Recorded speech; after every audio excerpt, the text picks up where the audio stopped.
ఆంధ్రప్రదేశ్ రాజధాని అమరావతి రూపు మారిపోబోతుంది. ఒకటి ప్రధాన నగరం అంతా కూడా ఆ 8,352 చదరపు కిలోమీటర్ల వైశాల్యంలోనే పెట్టబోతున్నారు. అక్కడే ఎడ్యుకేషన్ హబ్బు, అంటే దేశంలోని ప్రముఖ విద్యా సంస్థలన్నీ, స్కూళ్ళు, దేశంలోని ప్రముఖ కళాశాలలు, దేశంలోని ప్రముఖ విశ్వవిద్యాలయాలు టాప్ 10ని తీసుకురావాలని చూడటం, ఆసుపత్రులు టాప్ 10 అక్కడికే తీసుకురావాలని నిర్ణయించారు.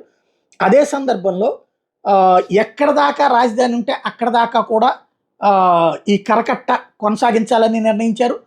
వీటికి తోడుగా ఏకంగా కృష్ణానది మీద 6 బ్రిడ్జిలు నిర్మించాలని నిర్ణయించారు.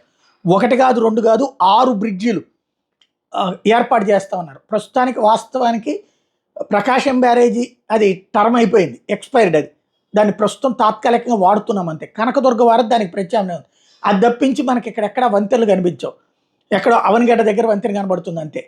అట్లాంటిది ఇప్పుడు ఒకటి మన ఏదైతే నాగార్జున యూనివర్సిటీ దగ్గర ఉన్నటువంటి టోల్ గేట్ దగ్గర నుంచి ఒకటి ఫ్లైఓవర్ వేస్తున్నారు. అంటే ఒక రోడ్డు వేశారు, ఆ రోడ్డు కృష్ణానది మీద వంతెన వేస్తున్నారు. నేషనల్ హైవేస్ అథారిటీ వేస్తుంది ఆ రోడ్డు. అది అట్టించి తిరిగి విజయవాడలో గొల్లపూడి ఆ రూట్ మీద నుంచి వెళ్ళి గన్నవరం దాకా వెళ్ళేటటువంటిది ఒకటి అవుతుంది. అదే కొత్త వంతెన అనుకుంటే ఇప్పుడు అది కాకుండా 6 వంతెనల నిర్మాణం అన్నటువంటి నిర్ణయం తీసుకున్నారు.